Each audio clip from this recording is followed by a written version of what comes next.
गांव की जिठानी। शांति अपने दो बेटों अर्नव और आरुष के साथ शांति से जीवन बिता रही थी। लेकिन शांति के पति सोहन से उसकी कभी कभार थोड़ी अनबन हो जाती थी। एक दिन शांति रोज की तरह सुबह का खाना बना रही थी, तभी दरवाजे की घंटी बजी। घंटी की आवाज सुनकर वो दरवाजे की ओर जाते हुए कहती है, अरे आती हूँ, कौन है? सब्र करो। शांति दरवाजा खोलती है तो देखती है कि उसके जेठ मोहनदास सामने खड़े होते हैं। वो सक पकाकर अपना घूंघट करती है और पैर छूकर कहती है, आइए आइए जेठ जी। कैसी हो शांति? जी मैं तो बिल्कुल ठीक हूँ, सब आपकी मेहरबानी है भाई साहब। शांति और मोहनदास की बातें सुनकर शांति का पति सोहन और उसके दोनों बेटे बाहर आ जाते हैं। अरे भैया राम राम, कैसे हो आप? राम राम भाई। अरे शांति, ऐसे खड़ी खड़ी क्या देख रही हो? चाय कॉफी कुछ लेकर आओ, भैया आए हैं। शांति तेजी से रसोई की ओर आगे बढ़ती हुई कहती है, अरे मेरी माँ, गेट खोलने के चक्कर में मेरे तो चावल ही जल गए। वो दौड़ी दौड़ी रसोई में जाती है और देखती है कि सारे चावल जल गए हैं। वो दोबारा चावल बनाने में लग जाती है। इतने में सोहन आवाज लगाता है, अरे शांति, तुम्हारे चावल का रोना खत्म हो गया हो तो चाय ले आओ। जी लाती हूँ अभी। शांति जल्दी जल्दी चाय बनाती है और मोहनदास को चाय देती है। सब एक दूसरे की खैर खबर पूछते हुए चाय पीते हैं। चाय खत्म होती ही मोहनदास शांति की ओर देखते हुए मजाक में कहते हैं, शांति, अब तुम्हारी चाय में दम नहीं रहा, अब हमें चाय बनाने वाली बदलनी पड़ेगी। ये कैसे मुमकिन होगा जेठ जी? घर और बाहर का सारा काम मुझे ही करना पड़ता है और कभी कभी जल्दी जल्दी के चक्कर में काम बिगड़ जाते हैं, जैसे आज चावल जल गए। अरे इसी का तो हल लेकर आया हूँ। मैंने रिश्ता देखा है अर्नव और आरुष के लिए। दोनों लड़कियां बहुत सुंदर और सुशील हैं। अगर आप दोनों इजाजत दें तो बात करूँ आगे।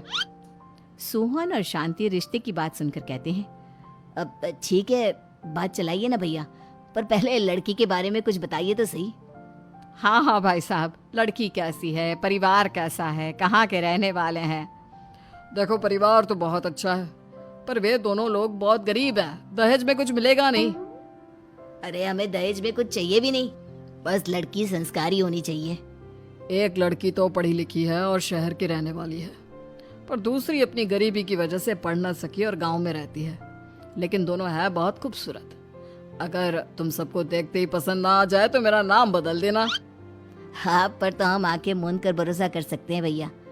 आप आगे बात चलाइए, हम शादी करने को तैयार हैं। कुछ ही दिन में अर्नव और आरुष की शादी हो जाती है।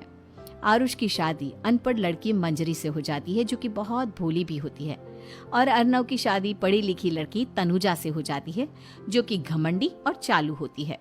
एक दिन मंजरी घर के काम कर रही थी कि अचानक शांति उसे आवाज लगाती है, बड़ी बहू, ओ बड़ी बहू, मंजरी जल्दी यहाँ आओ। मंजरी जल्दी जल्दी शांति के पास जाती है। बेटा मेरे पैर दबा दे, बहुत दर्द हो रहा है। जी माँ जी, बस बर्तन धोकर आती हूँ। अरे बैठ यहाँ, मेरे पैर में बहुत तेज दर्द हो रहा है।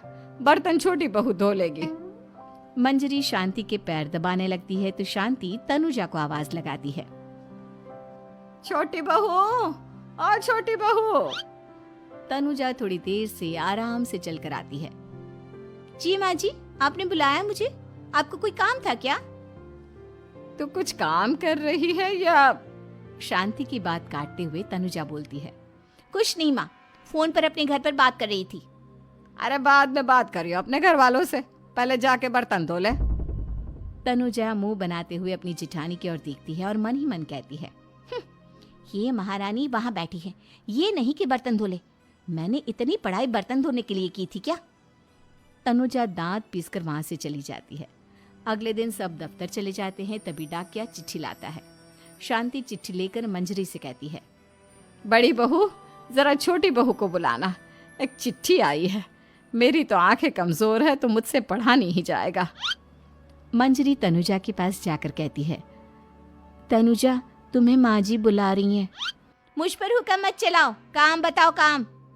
अरे मैंने तुम पर कहाँ हुक्म चलाया, और हुक्म चला भी दूंगी तो क्या हुआ? तुम तो मेरी छोटी बहन की तरह हो ना।